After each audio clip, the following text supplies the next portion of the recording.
So, pag nag-sound recording tayo, yan. Hello, 1, 2, 3. Hello, 1, 2, 3. Hello, 1, 2, 3. Hello, 1, 2, 3. Oh, stop natin. 1, 2, 3. Hello, 1, 2, 3. Hello, 1, 2, 3. O, diba? Hello, 1, 2, 3. Stop na. O, diba? So, tcharan! Pwede siyang noise cancelling. So, pag nag-work from home ka na, pwedeng ito na lang gamitin mo for working from home. Kasi, kunyari call center, BPO ka, BPO, call center agent ka, you wanna work from home, ito, pwede itong gamitin. Kasi nga, it can download application, anything, any application that you can think of. Ganoon.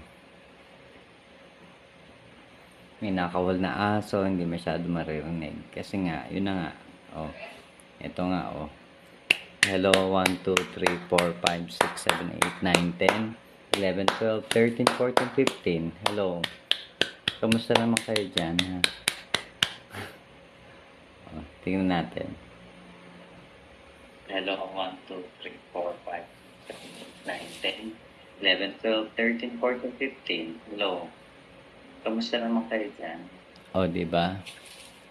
So, ano siya, I think that this is gonna be very, very useful. Kaya, ito yung inano ko. Kasi nung dati, meron akong laptop na almost 50,000.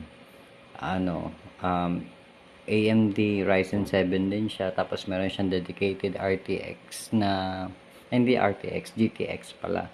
GTX na ano na graphics card, GTX 1650 ng Nvidia.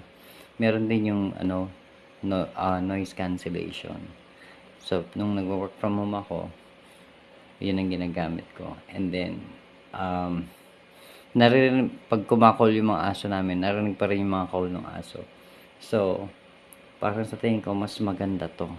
Mas maganda to kaysa doon sa ano sa noise cancellation ng RTX voice.